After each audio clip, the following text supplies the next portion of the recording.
Good evening, everybody. It's been forever since I've streamed, but it's time to get back into it. I'm going to explain a little bit about where this is headed and going to go. Like many people who are into making, have stretched myself thin in so many different directions, but I am hyper focused on a specific end goal now that ties into a bunch of the different things that I've been streaming uh, in the past. And so, first and foremost, the last time I streamed about this board in particular was I had fixed an issue with the TX and RX line and a couple of other things, and I sent boards off to be made. Those boards are back in. The lighting's awful, but anyway, there it is. And I've had a bunch of people reach out and say they were sad that I stopped working on it, and that they wish I would have kept going. And so I am. I am going to keep going because this project is not dead, although it has taken a slight turn. And I will explain that in a minute. But first and foremost, what the people want to know is, did the boards work? Yes, they work amazing. And I have not, the last thing I said I was going to test in the last video on this particular board was doing JTAG debugging in VS Code. I have not gotten around to that yet, but we will get to that soon. And so boards work like a champ. The display works, the charging circuit works, USB, all that works perfectly. And so we're going to continue this project, but again with a twist. I'm going to briefly explain what we're going to be doing because I don't want to spend a lot of time on this stream doing that. But for those that have followed me for a while, I am the creator of this. I have called it the Smart Puck, the Stat Feeder Puck. I've called it all sorts of things, but it is a real hockey puck that has an e-paper display inside of it that displays hockey statistics after your team plays a hockey game. And inside of that is some electronics that look kind of like this, but really look like this. And you will notice, maybe you won't notice. Let me see if I hold them up there together. You got to turn them down, up, this way, that way. Come on, you can do this. The top one here, particle P1 module as the main device or chip. And on this one, ESP32 room module, WROOM. And so I redesigned the hardware for lots of reasons that I've documented in other videos. But as I was doing all of this, I thought it would be a cool, and that's why I've called this the ESP32 development board. It would be fun to give this to other people as just a standard e-paper development board, because there's nothing super crazy innovative about what I've done with the hardware here. It is just an ESP32, some supporting circuitry for running it off of a LiPo, having USB, and connecting an e-paper display. And I've got e-paper displays galore. And so where has all this landed? I also went on a stint there building something called Deploy the Fleet, which is a service for managing over-the-air updates for devices like this. And all of this is coming together into my next product. And so, again, first product, hockey puck. Washington Capitals fans, Washington Capitals, really bummed that the season's having so much postponements. We're going to get through this. Next product. Let me grab it. Where is it? Nope. Stand by. Okay, right here is the Stat Feeder Puck holder. So it is going to basically be the exact same hardware design, except instead of being in a puck, the display is going to go in here, and then you can take, if you're a big hockey fan, this is a puck signed by Jacob Vrana. Huge talent. He's going to be big in the NHL, mark my words. And display it like that. Whoa, let's straighten that up.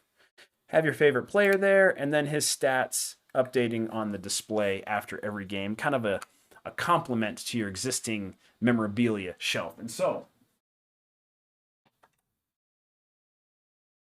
that is what we are working on currently. I am all in, completely dedicated to getting this productized. The idea is to make a batch of 500. For those again that have been following me for a while, I did a batch of 100 of the pucks, and those did well. We're getting those out, and have a bunch of customers and they've been working out in the wild beautifully.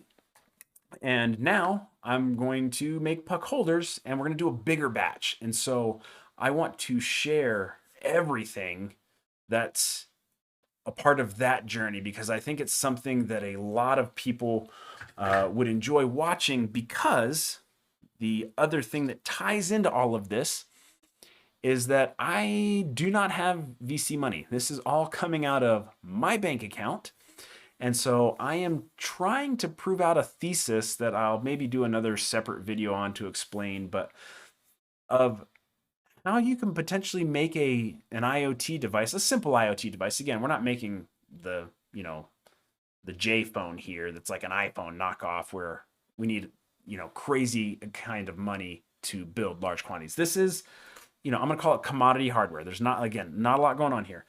But I'm trying to build out this thesis that you can launch a product like this on a low budget. I'm not talking working at McDonald's budget, but, being smart with your money, saving up. Like, you don't need to have hundreds of thousands of dollars of venture capital to get something like this off the ground. And so that is what we're working on. I still fully intend, again, I'm showing you this video. There's not anything you can't see that I'm doing here. So there's nothing I'm calling proprietary about this hardware. It can still serve as a development kit for ESP32. I think that would be helpful to some people.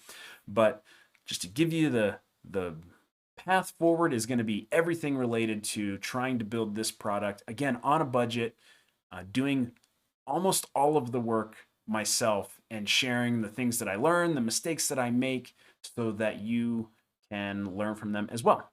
And so that was probably way too long of an explanation. Where are we at on time? 7 minutes. That wasn't too bad. So what we're doing today, picking all of this back up, is I actually have to check my Trello board. What are we doing today? Oh, first thing, I wrote down a couple of things. Now that we're revving the hardware and putting this again into these puck holders, I wanted to change just a few things about this. Again, everything works very well. There's a few tweaks that I wanted to look into. And the first thing that I wanted to look into was changing out the micro USB connector that's on the side over here. Let's get a zoom in here. This guy right here, changing this. That's going to be visually this guy right here for USB-C. If you're paying attention, like every new device, USB-C is the new thing. Cell phones have it, laptops are having it. And so micro USB is kind of, fading out, and USB-C is coming onto the scene. And so I was thinking, is now a good time, since I'm going to have to get another batch of these made anyway, is now a good time to change the design to USB-C. And I want to talk through why I came up with the answer of no for now.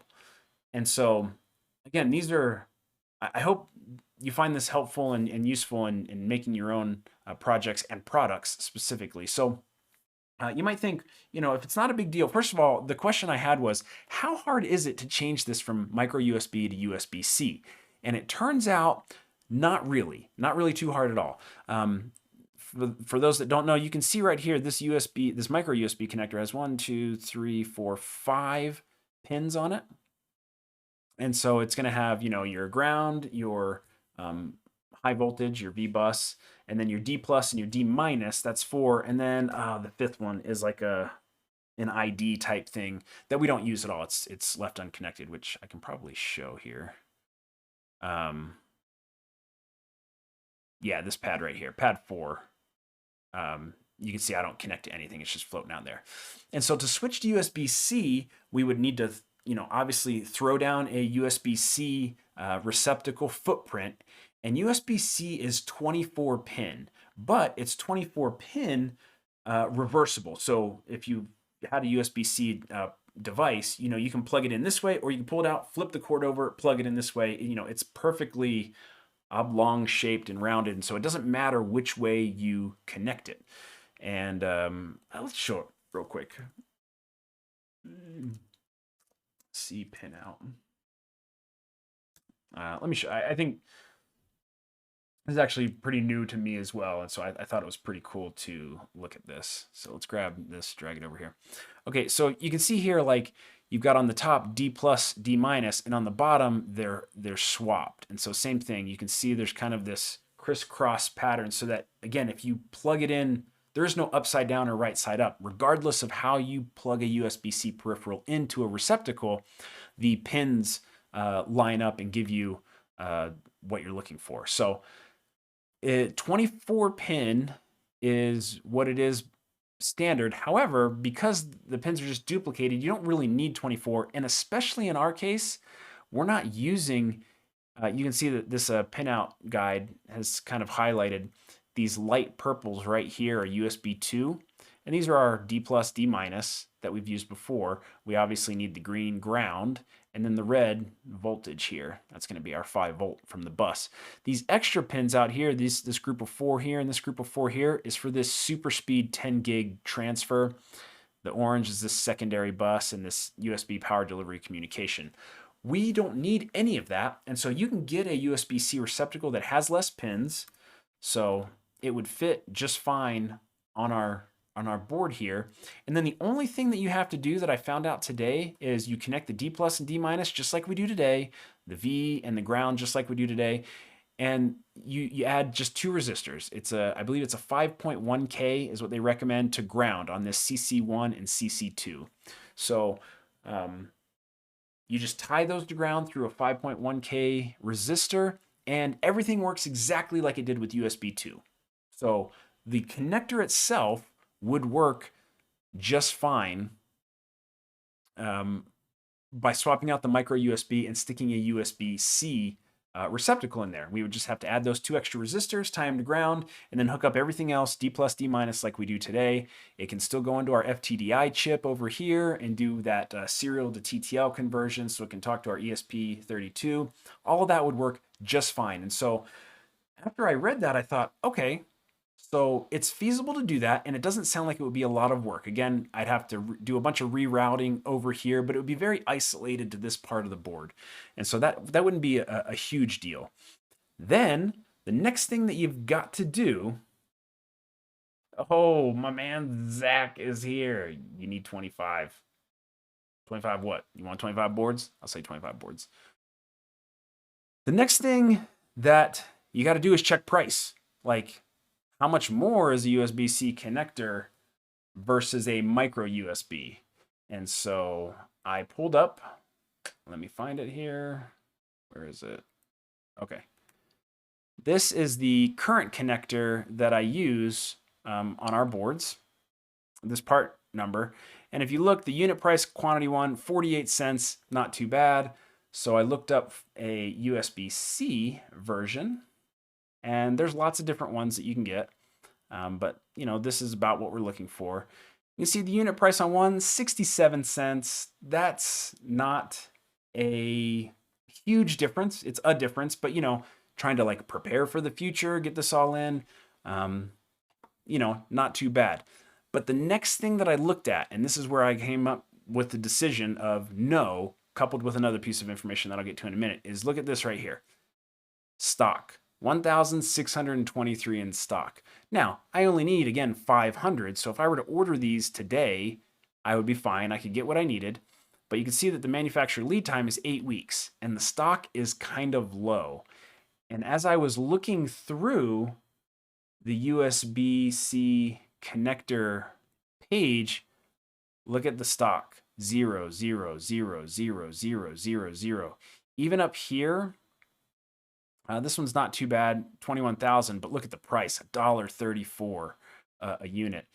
The quantities here are in the low thousands, you know, 2,000, 4,000, and then again, the higher price. For any of the cheaper ones, which we don't want to pay double for the connector, there's just not a lot of stock or 0 stock. But let's go back and look at the micro USB connector that I'm using currently. In stock, almost 88,000. So while USB-C is becoming more common on devices, it's harder to get, you know, especially when you're nobody, right? I'm not Apple. I'm not Samsung or Sony. I can't afford to build up a logistics supply chain to get as many of these as I want. I got to sit in line just like everybody else. And so right now it's no competition. Like this has lots of stock, as do other micro USB alternatives that have the same footprint. And so I don't want to put myself in a stock bind um, by not being able to get parts because I tried to, plan for the future too early. Um, so the other part of this decision, there's nothing USB-C about my product. This port is used for mainly charging. And so all you're going to do is take the included USB cable, which I put in every box that we ship out, which has got the micro USB. So like you don't have to worry about having one of these around. And then you plug the other end into a charger. And most people still have plenty of just USB chargers that they can plug this into. And again, even if not, if it's a computer, most older computers still have at least one USB port. People are still we're still in the transition phase of this. It's not like micro USB, and specifically this end of the cable, USB, is completely extinct. It's not like we're talking old school serial ports here where it's rare to find one. There's still lots of them.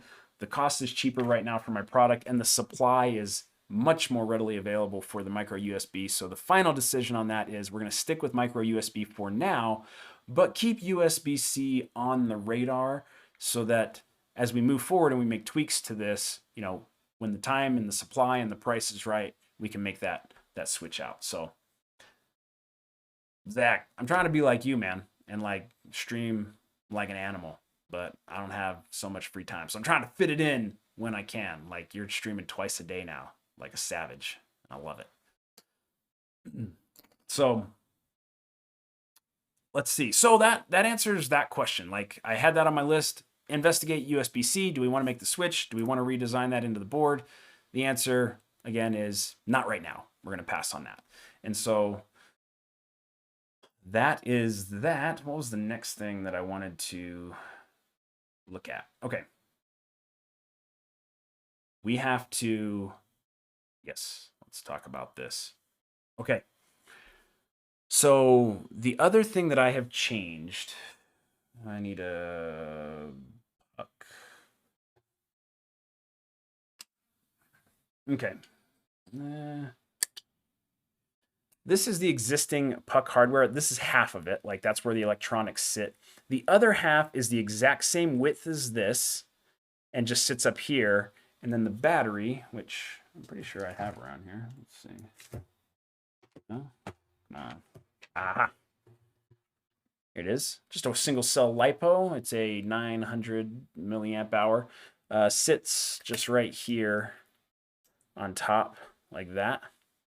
And then there's just enough room for the back of the enclosure to sit on that and fit in there. So this was pretty much the biggest I could go with the battery on the pucks because, again, a regulation hockey puck is only so thick. And so I didn't want to drill too deep on it. And so I was limited on my battery size. Now, puck holder, much thicker. It's actually, whereas the puck enclosure had to be thinner than the puck holder actually has to be wider than the puck so the puck can rest down into it. And so you can see here the difference when I break this apart. This side right here is the same width as the puck enclosure, and then this is the new puck holder. Like it's twice as deep. And so as part of like looking forward to this and changing the hardware, I thought, why don't we do a bigger battery? Like right now, I have gotten battery life fairly optimized. Like you can get a half a season of hockey, 82 normal regulation season games. You can get 40 games, I think, fairly no sweat on the current design because it's pretty low power and very smart about how it sleeps and wakes up and does things like that. But as we go forward, we'd like to look at, adding more features like maybe in-game updates and some other things where it updates more often. And all of that is dependent on battery life because, again, by design, I don't want this thing to be plugged in all the time or this thing to be plugged in all the time because that's dumb. Like I want you to sit this on your shelf and like have to charge it once or twice a year. And so Zach, thanks so much, dude. I appreciate you dropping in, like being a viewer and supporting stream. You're the best. Get some sleep. We'll chat tomorrow for sure. Um, so I want to go with a bigger battery. Like I've got the room, and so I reached out. I actually ordered. I got 520, 540 batteries. There's like so much stuff going on that I want to share that we're learning going through this process. Like ordering like all these things from China and the approach we're doing to source it. I can't cover it all tonight, but I've got these batteries coming. They're twice as big. They're 1800 milliamp hours, so almost 2 amp hours will give us easily at the current update rate, easily an entire season, maybe a season and a half. Like we'll be all set there. And so I want to have a bigger battery on the electronics. And so unfortunately, yeah, I'll say unfortunately. I don't know. Fortunately, unfortunately, because we got to make a change, and there's risk to making change. I can't just get a battery that's twice as thick and connect it. I mean, I can, right? So let's talk through this. I can get a battery that's twice as thick, connect it to, the little JST connector that's on the back here, and be all set. The problem comes in right down here. And this isn't the right view. I'm going to switch views. Power block. Let's come into here and zoom this in nice and big. This is the BQ24074RGT PMIC that I'm using as part of our design. And what this chip is responsible for those that watched the old video where I went through the schematic breakdown of what's happening here, this is the power supply of the hardware. And so it takes, it can handle like the USB voltage that comes in and switch between that and battery power. But also when it gets that USB power over the USB, can use that to then charge the battery. So it's a power management, it's called a PMIC, power management integrated circuit, or power management IC is what you'll hear a lot of people call it. And like I said, it's responsible for choosing the supply source, whether it's the USB or the battery, and then also when USB is connected, charging the battery if it needs to be charged. And so all of that is happening here, and you can see there's a bunch of supporting resistors here. And the way you can see, let me think of the best way to explain this. So you've got things like, I think this is timer, enable 1, enable 2, I set. All of these resistors are kind of like setting register values or like setting values. So they control things like how long can this charge a battery before it just shuts off? Like there's safety mechanisms like, don't charge a battery for 50 hours. Like if it's not charged within 6 hours, stop charging. Like a resistor sets that value. Another resistor sets how much current should I charge you with? Like how much current battery should I push into you to charge you? That's set with that. And so there's like a charge value, a charge current value, and then like it's like a trickle charge value. So like how much should it cut down and trickle charge near the end? So all these resistors set that. And the way we chose those specifically for the puck, we had a different constraint. This is packed inside of a solid chunk of rubber that has no air vents except for the little bit of air that was going to sneak out around the USB port in the enclosure, but no way to cool it. And so we wanted to make sure that during charging, because you can charge all batteries, just for those that don't know, all these LiPo batteries have a C rating, and C a lot of times stands for current, but in this case it doesn't. So what the C means is like how much current can it deliver, and then also how much current, max current, can you charge it with. And the data sheet for the battery will tell you like which is which. It'll say like, for example, this battery is a 1C battery on both output and charge current, meaning because it's rated at 900 milliamp hours, you can charge it with up to 900 milliamps of current, and it can deliver continuous 900 milliamps of current without, damaging it or overheating. and overheating being like it's not going to spontaneously combust. And so if it's a 2C, the same battery you could get, and if it's rated as 2C as output, that would mean if it's a 900 milliamp hour battery, it could put out 1.8 amps continuous. And again, if it was a charge 2C, that's I think less common. Then same thing, you could put almost 1.8 amps in to charge it. Now, the more current you put in, the faster the battery is going to charge. And a lot of times you'll see something like an output of 1C, meaning I could source 900 milliamps out of this, and the charge might be half C, which means the manufacturer recommends don't charge it with more than 450 milliamps of current, or else, you know, you end up in a YouTube video with things catching on fire. And so for the puck, we needed to make sure, even though the battery, in this case, these batteries, which are the ones I put in the pucks, they are rated 1C and 1C. So they can output the full 900 milliamps and they can be charged with 900 milliamps. The problem is, if you charge this thing with 900 milliamps, it's going to charge very fast. It's going to get really warm.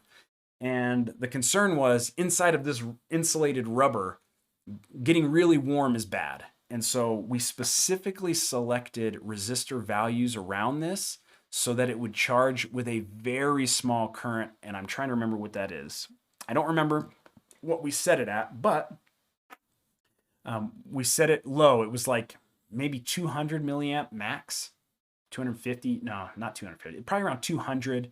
And then I believe the top off current was like 180. So it drops a little bit.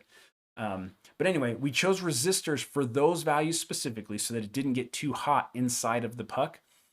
And then knowing that that's what the current was that we were going to put into it, we also set other resistors around here to say it should only take, at that fully dead, at that charge current, it should only take 6 hours to fully charge the battery from dead, from completely dead.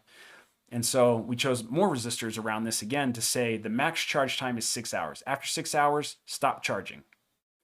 And so, and the way you get around that, you know, if it's not fully charged, if you unplug it and it basically resets, you plug it back in, it'll start 6 hours over again. But now what we need to do, if we were to take, sorry, this is, hopefully you find this interesting. It's kind of a long way around what I'm trying to get to. With the new battery being twice as big, the currently selected charge current would take probably like 12 to 15 hours to charge. But the current circuitry on this, because of, again, right here on the screen, all these resistors we chose, it's going to stop charging after 6 hours. So you're going to kill the battery. It'll charge for 6 hours when you plug it in, and that's not going to be enough to top it off. And so you're always going to be, you know, killing the battery more and more and more because the PMIC supporting circuitry, as we've designed it currently, is not meant to handle a bigger battery. And so what we need to do is I don't remember how I chose all these, so I'm going to do a separate video. Where we get at, we're almost at half an hour here. I'm going to do a separate video probably tomorrow where I talk through, you know what? We got time. We got time. We're just going to, like, we don't have tomorrow. Like, we got to get this stuff done. So let's start looking at it. Let's start looking at it. Let's do it. What I'm going to do is I'm going to pull up let me get this battery out of here first of all. We're going to pull up the BQ240 BBQ BQ24074 RGT data sheet. You know what? Let's just grab this stupid, sorry, what is it? It's U1. Come down here. We're going to go to U1. Yeah, that is the part number. Okay. Control C. And then we'll just go to DigiKey and get it.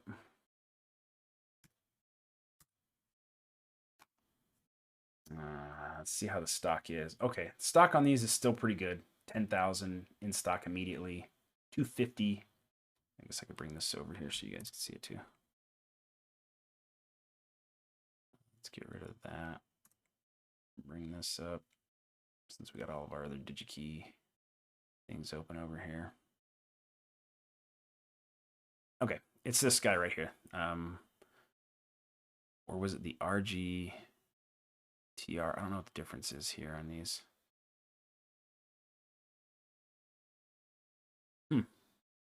Anyway, 74 RG. What did I say it was? It is the 74 RGT. 74 RGTT. I don't know what the second T is. The data sheet will tell you what it is.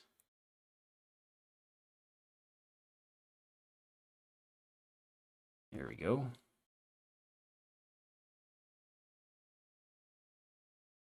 I'm just curious what like the second T is. Okay. We'll worry about that another time. So let's come down to run under voltage input. I'm going to try and split screen this.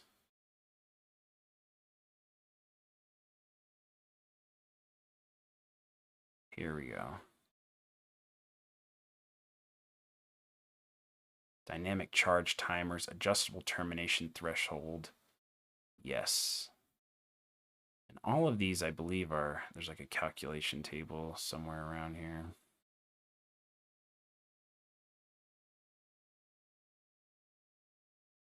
Okay, that was the section that we wanted that up there, but layout guidelines. Yeah, we got all the layout guidelines. We did that before. Okay. Let's scroll back up here.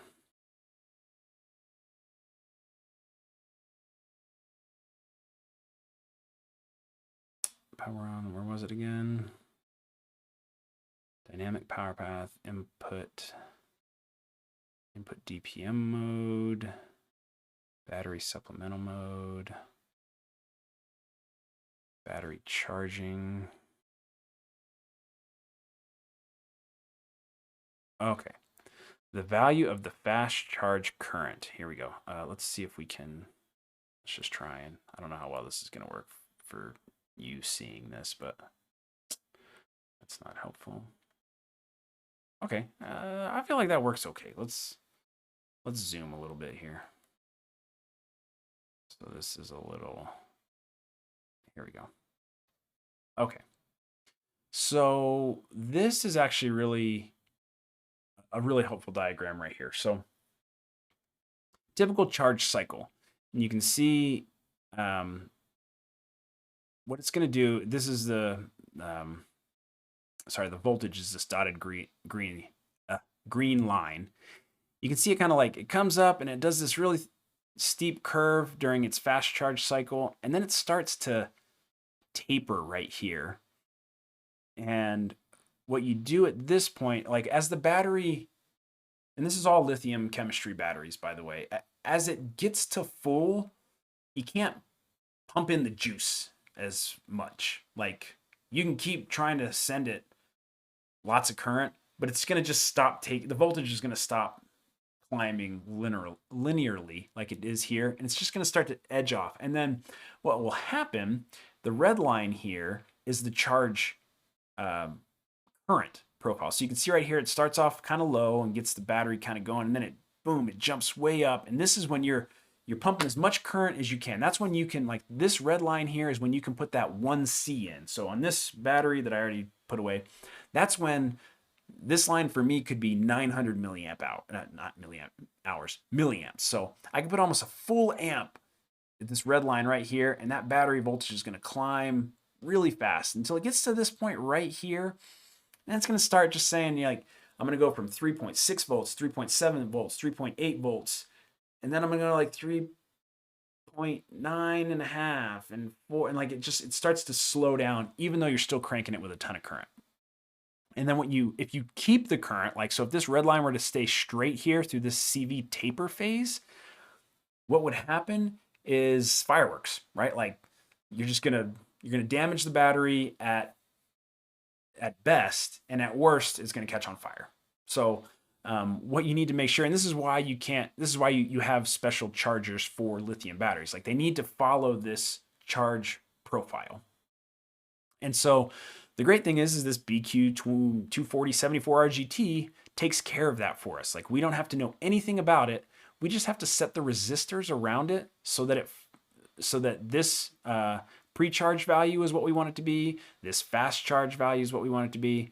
And then we get this, it'll automatically handle this sort of taper off, which is actually really cool. When I did the original testing, I had a USB current monitor on there, and it's really cool to just see it, the chip be smart enough to try and just start tapering off that charge current. It's really cool. And so what we need is to set the fast charge current to something that will charge our bigger battery. And then we also need to set the iTerm, which is this down here. So like it'll bleed down. iTerm, as you can see, comes out. It's going to be this value of current right here. I swear I remember it being 180. We're going to calculate it here in a second. It'll slowly taper it off to that current, and once it gets there, it just turns off. Like it stops charging. Whether you've hit the time limit or not. So like you either hit the time limit and it turns off completely, or the battery's fully charged and then it turns off. And so we need to choose resistors to give us this IO value, this iTerm value, and I think we can even do the PreCharge. Let's see what it says here. Excuse me.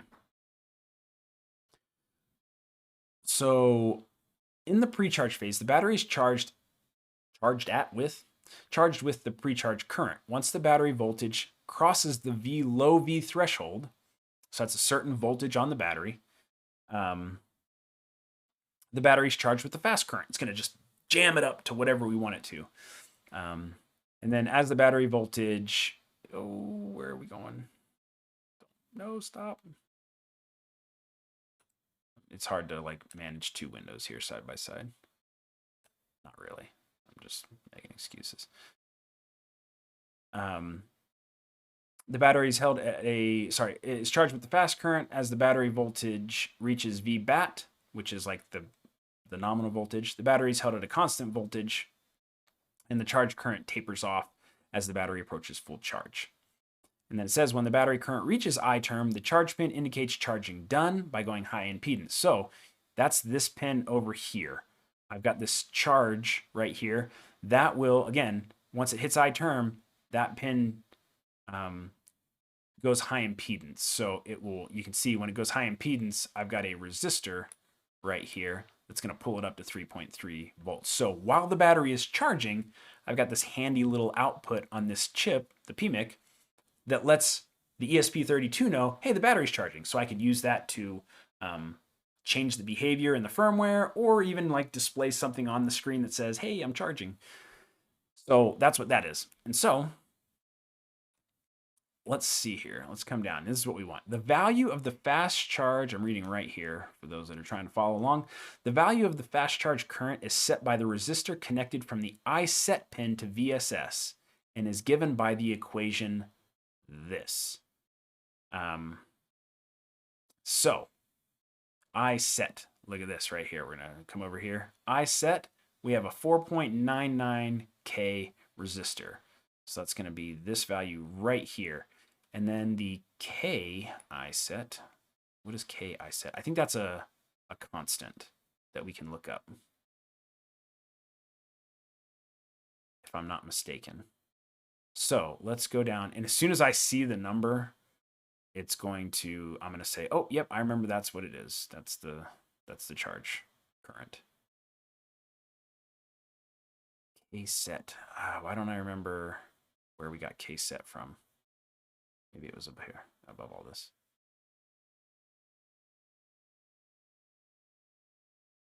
Oh, come on. K-set. No. iSet.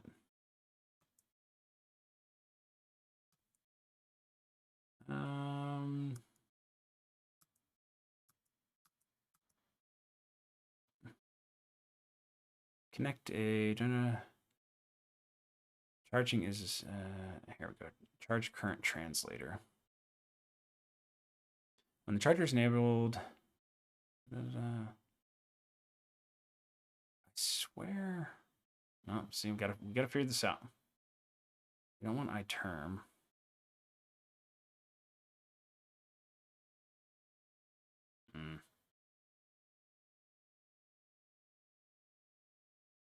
The value is set. I just need to know it.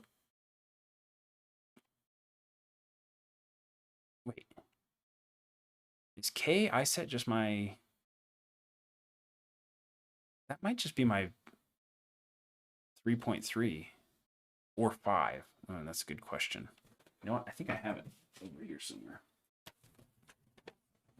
One of these old. It's like calculated on here. Power. No.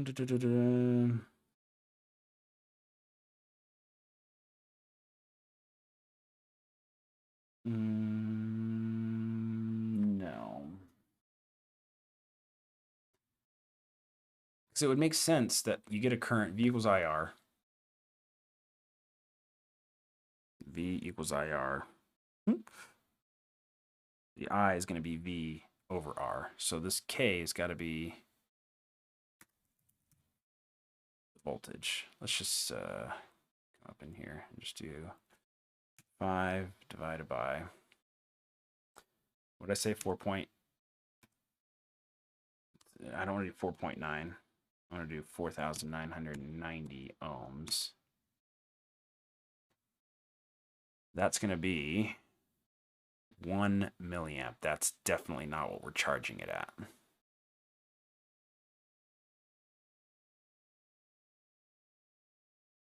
Okay, so 3.3 is going to be even worse than that. Yeah, it's going to be even less. And that's what I said it was, right? 4.99, 4,990. All right. This is, man, it's been so long since I've messed with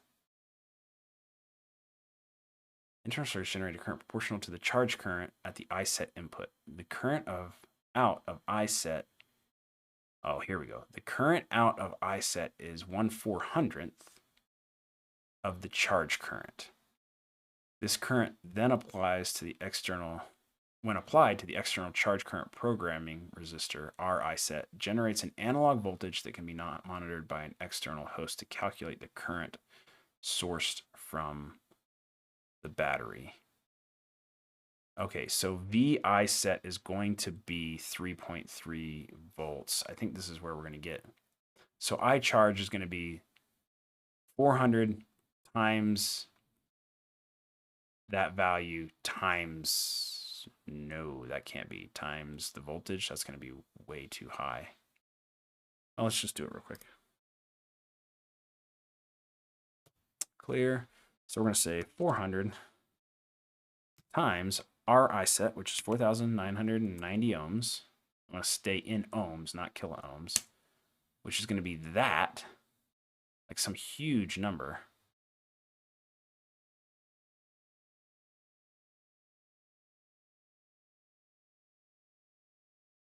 Yeah, that can't be right.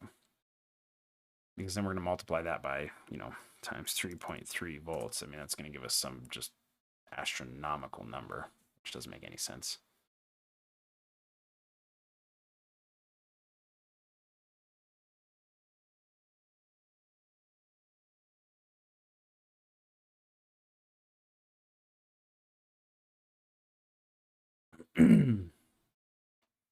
Let's just look at it for a second. Figure this out.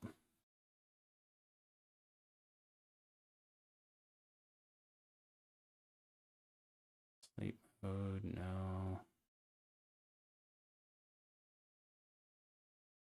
They actually have some examples down here. So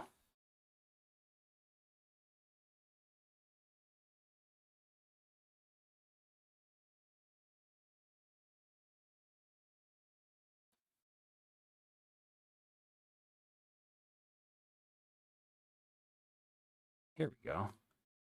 K from the electrical characteristics table. See, I knew it was in the electrical characteristics. Where's the electrical characteristics table? We gotta find that sucker. Normally at the top.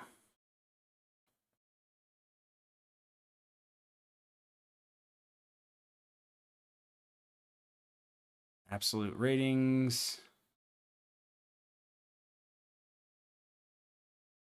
Thermal information.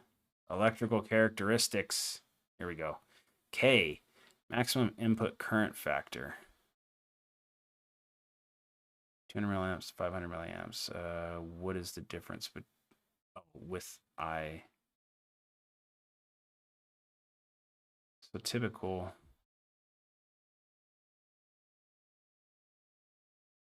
And we want,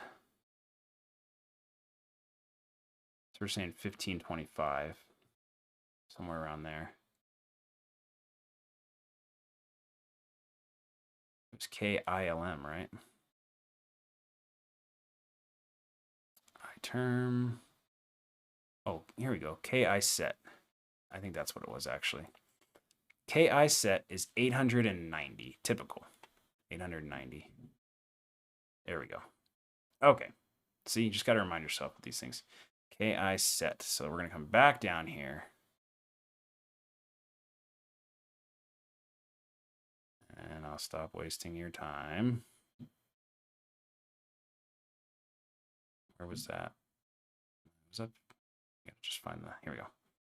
I charge. KI set. What did I say? 890? I should have written it down.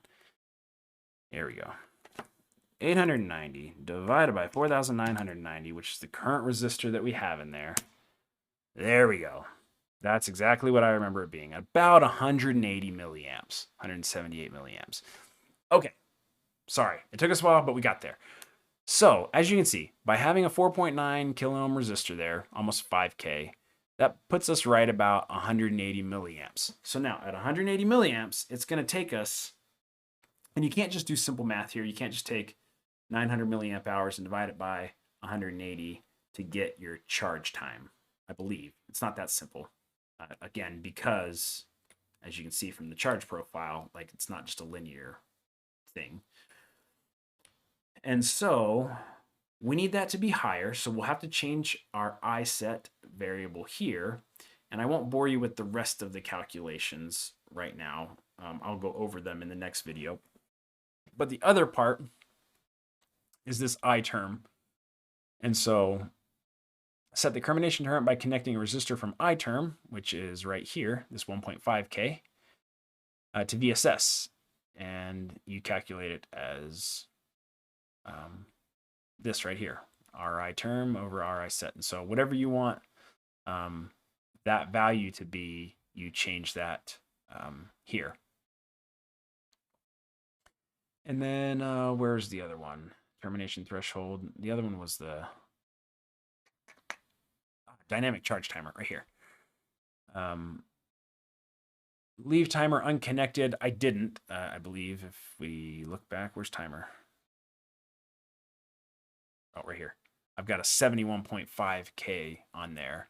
And so again, just same thing. There's a calculation of this 71.5K resistor was chosen to give me, that one I believe was 6 hours of charge time. And so anyway, you get the idea. We've got to change some of these resistors is what I'm ultimately taking a very long time to get around to. So we need to change I set. We need to change I term. We're going to need to change timer. And I believe we have to change I lim here as well to tune it for the new battery. And so that is, I will do those calculations off stream, and then I'll come back and be prepared to talk through them much quicker than I was able to do today. But again, when I first went through this, a year ago, super like once you're in this and you're reading through this, you get in kind of like the data sheet zone, and you can come up with these calculations really fast and feel really confident about the calculations, and then you forget about it. And then like leave that and try to go program, and your brain's like not in programming mode, can't do it. I've been in programming mode for so long that diving back into the hardware level to calculate, all these currents and timers, and I don't remember where they are in the data sheet, obviously, as you've just witnessed. And so that is what we're working on. I think I'm going to call that the stream for today. The things that I wanted to get done today per my schedule Because again, I'm trying to have these done for the start of next hockey season. And again, it's trivial to turn it into a dev board as well. For those that are following along that might be interested in using it as that, you know, I hope there's lots of stuff to be learned here. So what I wanted to get done today was the USB-C conversation as well as the updates for the new battery. I'll continue to work on those offline, but that's going to do it for the stream today. It's good to be back. The best way I'm going to be able to do this again is I'm not going to be, again, I've talked about this before. I hate not doing polished videos because they make me cringe a little bit. And especially like what just happened where I fumble through things, but I don't have time. Like I don't have time to go through all of this, do the work, and then go back and post-produce a video in the 5 minutes that would have been nice for you to watch it. And so this is me inviting you to join the journey, not the polished educational stuff that I have put out in the past. This is just me on a budget trying to make an Internet of Things product to sell commercially. And I think there's a lot, I know there's a lot that I'm learning, and I think there's stuff that as you follow the journey that you can learn as well. And so I appreciate everybody who's watching. If you have any questions about any of this, like hit me up in email, find me on Twitter. You can hit me up at kevin@sidwar.com, Twitter @KevinSidwar. My DMs are open. So happy to answer questions about anything that's going on here that may be confusing, because it's good for me to know it inside and out. And the best way to do that is to share it with others. And so thank you a final time for watching, and I hope that you have an amazing week and weekend coming up here. And I think we'll be back tomorrow. I think we'll be back streaming some more tomorrow. We got to get this project moving. So have a good one.